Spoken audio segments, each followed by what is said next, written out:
So we all know that Canada is in the middle of the most consequential trade war that this country has faced in a generation.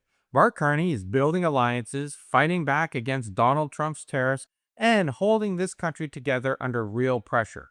And while all that is happening, Pierre Poilievre is watching his own caucus walk right out the door and his party go backwards. And this is not just one person. This is not just bad luck. Yesterday, another Conservative MP crossed the floor to join the Liberals. Her name is Marilyn Gladu, and that makes 5 members of Parliament in 5 months, all going in the same direction, away from their parties toward Carney. And here's the part that Canadians really need to understand. These people, they're not outsiders. They are the people who actually sat in the rooms. They were in those private meetings. They heard what Poilievre said when the cameras were off. And one by one, they're making the same decision. I want out. That's not a protest. That's a verdict. So let's start with exactly what Marilyn Gladu said, because the language she chose tells you everything.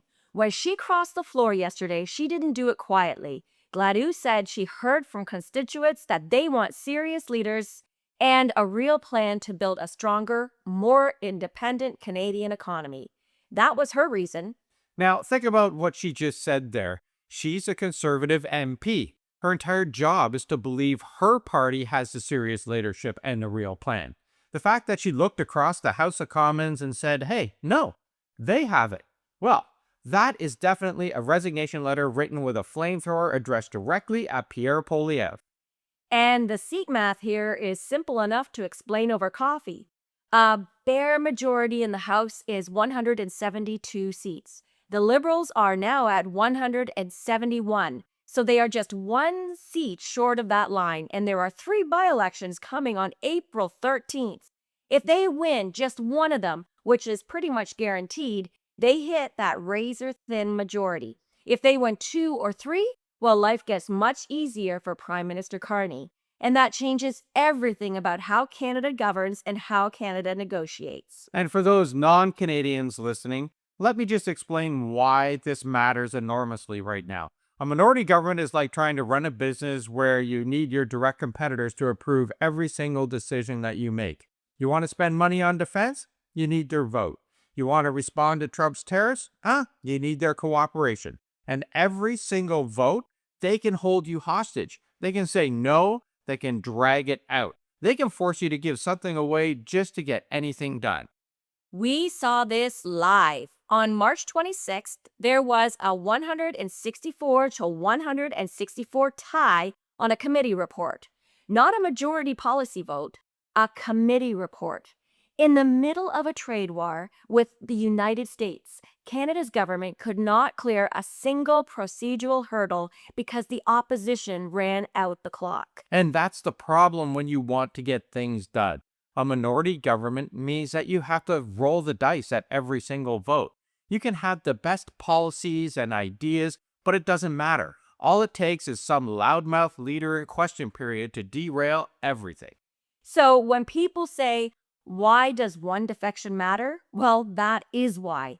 It's not just symbolic, it changes the way the House works. It changes who controls the daily agenda. It changes whether the government can move legislation without needing to negotiate every comma with people who may or may not feel cooperative that morning.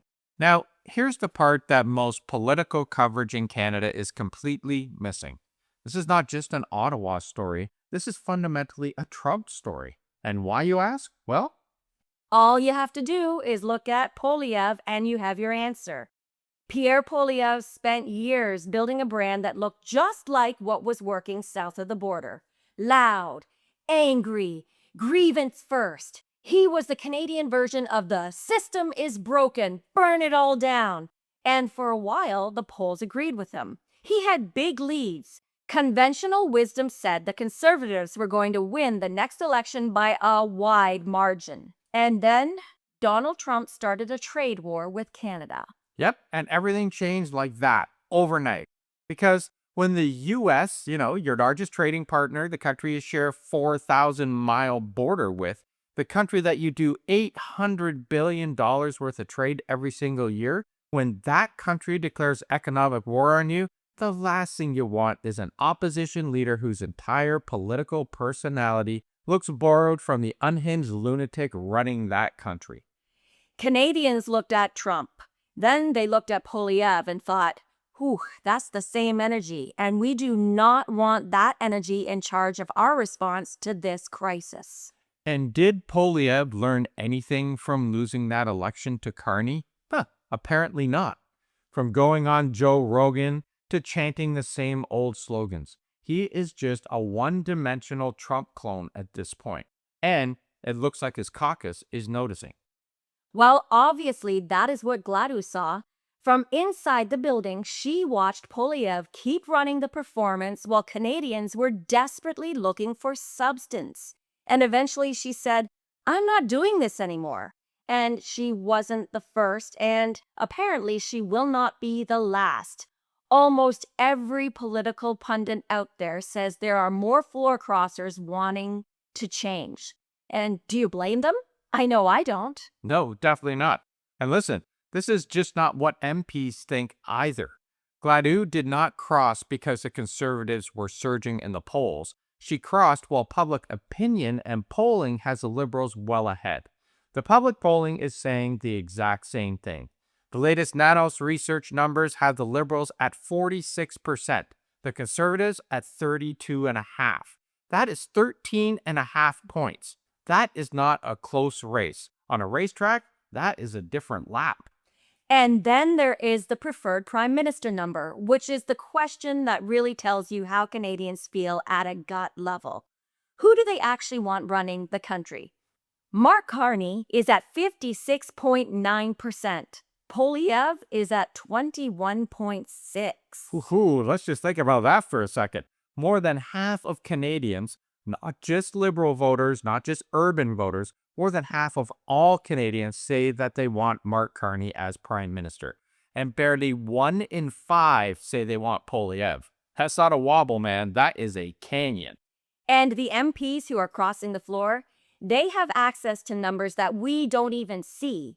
They have riding level polling. They talk to donors. They talk to the volunteers who knock on doors. So, listen, they don't leave a team that's heading for victory. You do not abandon a ship that is sailing right into port. So, what does this all mean? Because this is really, it's bigger than one MP. It's bigger than one floor crossing. This is about what Canada looks like right now in a world that is watching very closely. Yeah, we are in active trade negotiations. We are fighting tariff after tariff. We are watching the United States, under Donald Trump, tear up agreements that took decades to build. And in that environment, Canada needs to project something very specific: stability, unity, and competence. A parliament moving toward a majority government changes how allies, investors, provinces, and foreign governments read Canada. Stability has a price tag. So does instability. If Ottawa looks more governable after April 13th, then that strengthens Carney's hand not just at home, but internationally. It tells everyone that Canada is not drifting, Canada is choosing a lane, and that will help immensely in the CUSMA negotiations. And on the other side of that table, Poilievre is watching his caucus fall apart in real time. If you are a European trade minister, or if you are looking at Canada as a long-term partner to build something with outside of American dependence, what do you think when you see a Canadian government gaining seats, gaining stability, gaining authority? You take Canada more seriously. Yeah, you pick up the phone faster, you sign the deal faster. You build that relationship because Canada looks like it's going to be there in 5 years, in 10 years. And that is the kind of credibility that you cannot manufacture. You have to earn it. And right now, Canada is earning it. Any other time in history, I would say a minority government is great. You have to work together. You have to talk to all of your constituents. But with the world the way it is right now, divided, people are coming at us from every direction. We need to show unity. We need to show that Canada is together. We're united and we have our elbows up. That we definitely do. So really, to put this plainly, Marilyn Gladu crossing the floor is not a footnote in today's political news. It's actually a signal. It's a warning siren going off inside the Conservative Party. And the people setting it off are the ones who have been closest to the leadership. That tells you something. So here's today's question for you. If the Liberals win a majority on April 13th, does Pierre Poilievre survive as leader of the Conservative Party? Or does the party finally make the call that many inside have already made privately? Drop your opinion below because we love hearing from everyone. This community has been ahead of the curve on this story from the very beginning. And let's see what you think happens next. And if you enjoyed this video, make sure to like, subscribe, and share this with everybody. And if you want to support the channel, check out the links in the pinned comment below to our merch store so you can get cool stuff like this. And join the A-Team because it really helps support this channel and helps us keep doing these videos every single day. Thanks for watching, everyone, and we'll see you right here tomorrow. Ciao for now.